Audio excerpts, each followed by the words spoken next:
Tujuan pembelajaran. Pertama, memahami definisi kehamilan. Kedua, memahami definisi payudara. Ketiga, memahami anatomi payudara. Keempat, memahami fisiologi payudara.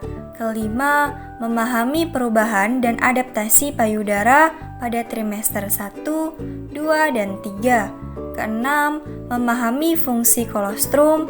Ketujuh, memahami cara merawat payudara selama kehamilan. Kedelapan, memahami manfaat merawat payudara selama kehamilan.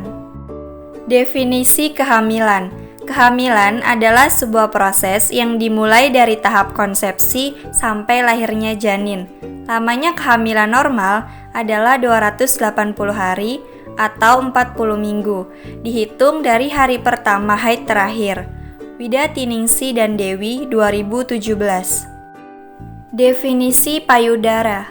Payudara atau mamae atau susu adalah kelenjar yang terletak di bawah kulit di atas otot dada. Fungsi dari payudara adalah memproduksi susu untuk nutrisi bayi. Manusia mempunyai sepasang kelenjar payudara yang beratnya kurang lebih 200 gram, saat hamil 600 gram, dan saat menyusui 800 gram. Sarwono 2009. Anatomi payudara. Pada payudara terdapat 3 bagian utama, yaitu yang pertama korpus atau badan, yaitu bagian yang membesar. Korpus terdiri atas alveolus, yaitu unit terkecil yang memproduksi susu. Bagian dari alveolus adalah jaringan lemak, sel plasma, sel otot polos, dan pembuluh darah. Lobulus yaitu kumpulan dari alveolus.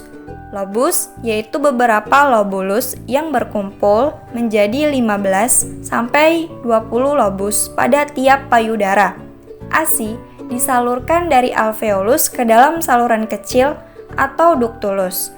Kemudian, beberapa ductulus bergabung membentuk saluran yang lebih besar atau ductus lactiferus. Kedua, areola, yaitu bagian yang kehitaman di tengah. Sinus lactiferus yaitu saluran di bawah areola yang besar melebar, akhirnya memusat ke dalam puting dan bermuara keluar. Di dalam dinding alveolus maupun saluran-saluran terdapat otot polos yang bila berkontraksi dapat memompa ASI keluar.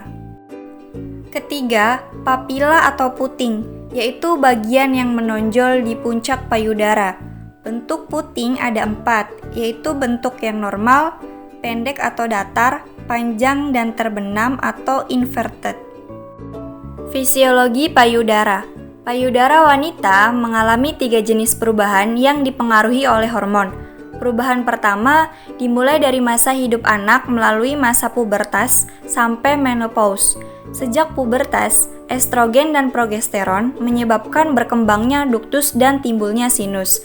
Perubahan kedua sesuai dengan daur haid. Beberapa hari sebelum haid, payudara akan mengalami pembesaran maksimal, tegang, dan nyeri. Oleh karena itu, pemeriksaan payudara tidak mungkin dilakukan pada saat ini. Perubahan ketiga terjadi pada masa hamil dan menyusui. Saat hamil, payudara akan membesar akibat proliferasi dari epitel ductus lobulus dan ductus alveolus, sehingga tumbuh ductus baru. Adanya sekresi hormon prolaktin memicu terjadinya laktasi, di mana alveolus menghasilkan ASI dan disalurkan ke sinus. Kemudian dikeluarkan melalui ductus ke puting susu. Farrell 1997, Farrell 2001, Saifuddin 2006, Pierce 2007. Perubahan dan adaptasi payudara ibu hamil pada trimester 1, 2, dan 3. Akibat pengaruh estrogen, mamae atau payudara membesar dan tegang, terutama daerah areola dan papila. Puting susu membesar dan menonjol. Payudara akan membesar dan kencang. Ini karena pada awal pembuahan terjadi peningkatan hormon kehamilan yang menimbulkan pelebaran pembuluh darah dan memberi nutrisi pada jaringan payudara. Yang pertama, perubahan pada trimester 1. Dalam 3 bulan pertama, daerah sekitar puting dan puting susu akan terlihat berwarna lebih gelap. karena terjadi peningkatan persediaan darah ke seluruh tubuh. Maka daerah sekitar payudara akan tampak bayangan pembuluh-pembuluh vena di bawah kulit payudara. Pada trimester pertama, payudara akan terasa penuh, perih dan lebih sensitif pada saat usia 4 minggu kehamilan. Estrogen dan progesteron adalah hormon utama yang paling berpengaruh terhadap perubahan payudara tersebut. Peningkatan estrogen menumbuhkan jaringan lemak, saluran mamae, alveoli, dan puting susu. Progesteron memicu dalam pertumbuhan jaringan glandula dan alveoli. Setelah 2 bulan, payudara akan mulai membesar dan sirkulasi pembuluh darah meluas, dengan pembuluh vena menjadi lebih terlihat di bawah kulit. Puting susu akan menjadi lebih besar dan lebih menonjol. Puting susu dan areola akan menjadi lebih gelap warnanya. Tanda-tanda umum yang pertama yaitu pembengkakan payudara, yang kedua perasaan berat atau penuh pada bagian payudara, yang ketiga pembesaran dan peningkatan puting, yang keempat ketika diraba lobulus semakin kasar, dan yang kelima yaitu perluasan dan peningkatan pigmentasi areola. Kedua, yaitu perubahan pada trimester 2. Pada trimester 2, estrogen dan progesteron mempengaruhi pertumbuhan dari sistem ductus, lobulus, dan alveoli, dapat meningkatkan produksi susu selama kehamilan. Konsentrasi dan kadar prolaktin dalam darah ibu meningkat. Pada trimester kedua kehamilan, payudara akan bertambah besar dan berat. Perubahan tersebut membuat pembuluh darah yang berada di bawah kulit menjadi tampak lebih jelas. Warna puting dan area di sekitar puting berubah menjadi lebih gelap dan melebar. Mungkin juga akan mendapati benjolan-benjolan kecil di sekitar puting. Sekitar minggu ke-14 hingga 26 kehamilan, jangan kaget jika melihat ada cairan berwarna kekuning-kuningan keluar dari puting. Cairan penuh nutrisi itu disebut cairan kolostrum, yaitu cairan yang dihasilkan oleh payudara sebagai tanda tubuh sedang bersiap-siap untuk memberikan ASI. Tanda-tanda umum yang pertama yaitu payudara akan bertambah besar dan berat. Perubahan tersebut membuat pembuluh darah yang berada di bawah kulit menjadi tampak lebih jelas. Yang kedua yaitu perubahan warna areola menjadi gelap dan pembentukan bercak kulit di sekitar dan di luar areola. Yang ketiga yaitu sphincter angioma di dada atas. Yang ketiga yaitu perubahan pada trimester 3. Pada trimester 3 pada payudara wanita terdapat striae karena adanya peragangan lapisan kulit. Hal ini terjadi pada 50% wanita hamil. Selama trimester ini pula, sebagian wanita mengeluarkan kolostrum secara periodik. Mamae semakin tegang dan membesar sebagai persiapan untuk laktasi akibat pengaruh somatotropin, estrogen, dan progesteron. Dan pada trimester ini, kolostrum atau cairan kental berwarna putih kekuningan atau orange sudah mulai keluar. Aliran darah di dalamnya lambat dan payudara menjadi besar lagi. American Pregnancy Association mengatakan bahwa kolostrum memiliki banyak manfaat untuk bayi yang baru dilahirkan. Beberapa di antaranya adalah untuk meningkatkan sistem imunitas tubuh pada bayi, mencukupi kebutuhan nutrisi serta gizi yang dibutuhkan oleh bayi, dan meningkatkan kesehatan mata, otak, serta hati. Fungsi kolostrum. Yang pertama, kolostrum kaya akan sel aktif imunitas atau kekebalan tubuh, antibodi, dan protein protektif lainnya. Jadi, kolostrum memberikan imunisasi pertama, melindungi terhadap banyak infeksi, dan hal ini tentunya membantu mengatur perkembangan sistem imun bayi. Yang kedua, yaitu zat imunitas yang utama adalah imunoglobulin, yang bisa mencegah dan melawan bakteri, virus, jamur, dan racun. Imunoglobulin berperan sebagai pelindung di area yang mudah terserang bakteri, yakni selaput paru-paru, usus, dan tenggorokan. juga bermanfaat untuk menambal lubang pada usus bayi yang belum terbentuk sempurna. Ketiga, kolostrum mengandung sel darah putih atau leukosit dalam jumlah besar yang dapat melawan bakteri dan virus. Keempat, melindungi bayi dari diare karena kolostrum mengandung zat kekebalan tubuh. Kelima, kolostrum juga berfungsi sebagai nutrisi penting yang lengkap bagi bayi.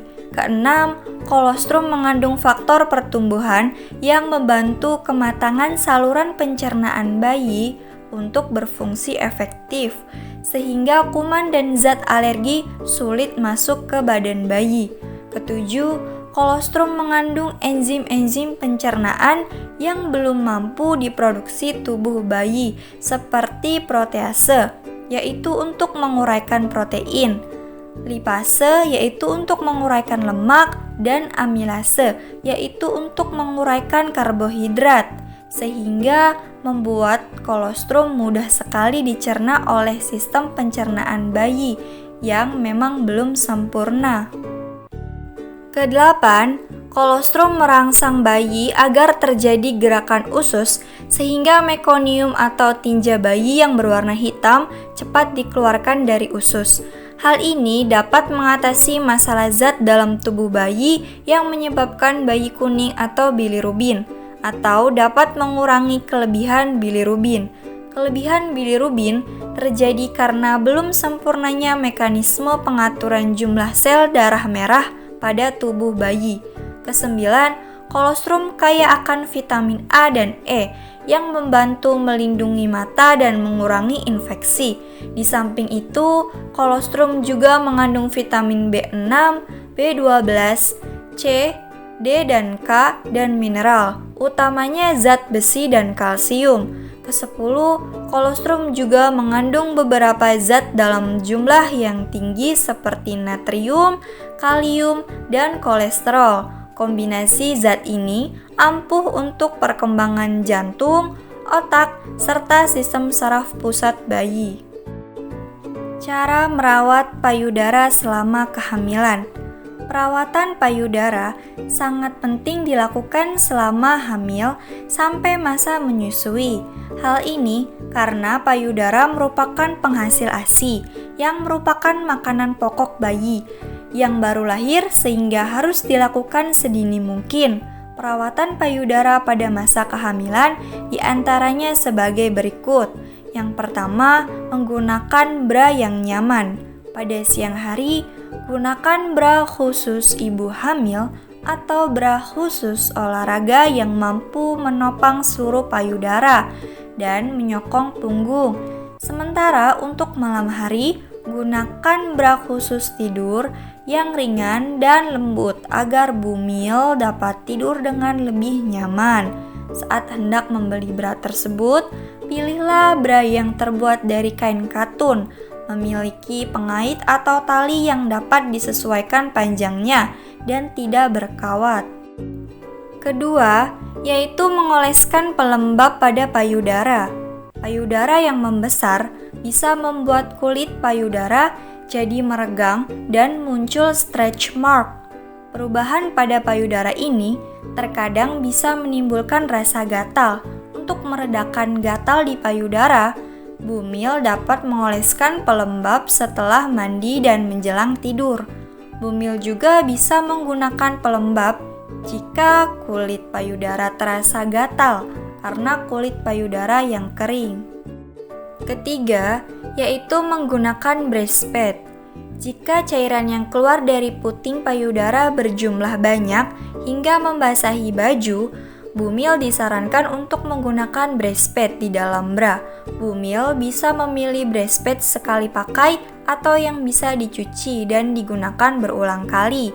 Yang keempat yaitu mengompres payudara. Ketika payudara terasa nyeri dan sensitif, bumil bisa mencoba memberikan kompres hangat dengan air yang sudah direndam air hangat pada payudara. Jika suhu hangat membuat bumil merasa kurang nyaman, cobalah memberi kompres dingin dengan kain yang dibungkus es atau yang sudah direndam air dingin pada payudara. Kelima, memijat payudara.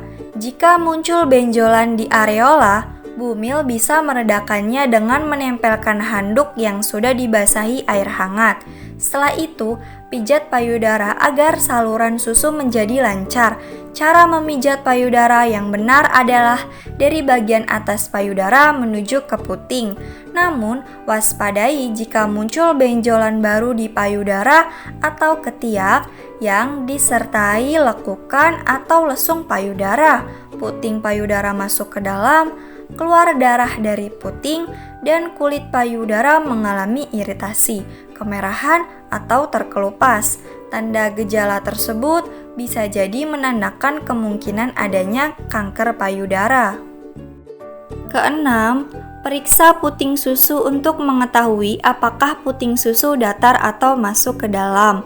Pemeriksaan ini dilakukan dengan cara memijat dasar puting susu secara perlahan. Puting susu yang normal akan menonjol keluar. Apabila puting susu tetap datar atau masuk kembali ke dalam payudara, maka sejak hamil 3 bulan harus dilakukan perbaikan agar bisa menonjol. Dilakukan dengan cara menggunakan jari telunjuk atau ibu jari. Daerah di sekitar puting susu diurut ke arah berlawanan menuju ke dasar payudara sampai semua daerah payudara. Dilakukan sehari 2 kali selama 6 menit. Manfaat merawat payudara selama kehamilan. Bila seorang ibu hamil tidak melakukan perawatan payudara dengan baik dan hanya melakukan perawatan menjelang melahirkan atau setelah melahirkan, maka sering dijumpai kasus-kasus yang akan merugikan ibu dan bayi. Manfaat perawatan payudara selama hamil diantaranya sebagai berikut. Yang pertama, menjaga kebersihan payudara, terutama kebersihan puting susu. Yang kedua, melenturkan dan menguatkan puting susu sehingga memudahkan bayi untuk menyusui. Ketiga, merangsang kelenjar-kelenjar air susu sehingga produksi ASI banyak dan lancar. Keempat, dapat mendeteksi kelainan-kelainan payudara secara dini dan melakukan upaya untuk mengatasinya. Kelima, mempersiapkan mental ibu untuk menyusui. Keutamaan wanita menyusui anaknya dalam Islam. Dalam riwayat Tabrani dan Ibnu Asakir ditambahkan, jika ia melahirkan lalu ia mengeluarkan susu dari payudaranya dan dihisap oleh bayinya, setiap hisapan dan tegukan mendapat 1 pahala. Jika ia berjaga sepanjang malam atau karena melayani bayinya, ia mendapatkan pahala seperti pahala orang memerdekakan 70 orang budak di jalan Allah. Maka dari itu, khususnya para perempuan di masa kehamilan ini agar selalu merawat dan menjaga payudaranya agar bisa memberikan ASI terbaik untuk bayinya. Kesimpulan, payudara atau mamae atau susu adalah kelenjar yang terletak di bawah kulit di atas otot dada.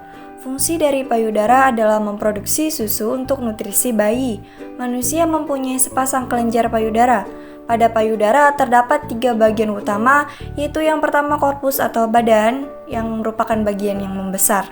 Yang kedua areola, yaitu bagian yang kehitaman di tengah.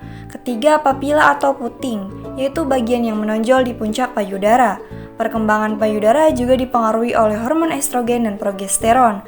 Sebagai bidan, perlu memberikan informasi kepada ibu hamil agar ibu mengetahui perubahan-perubahan yang terjadi pada anatomi dan adaptasi fisiologi pada payudara, bahwa perubahan itu normal dan ibu dapat mencegah terjadinya kelainan atau hal-hal yang tidak diinginkan terkait masalah kehamilannya melalui perawatan payudara.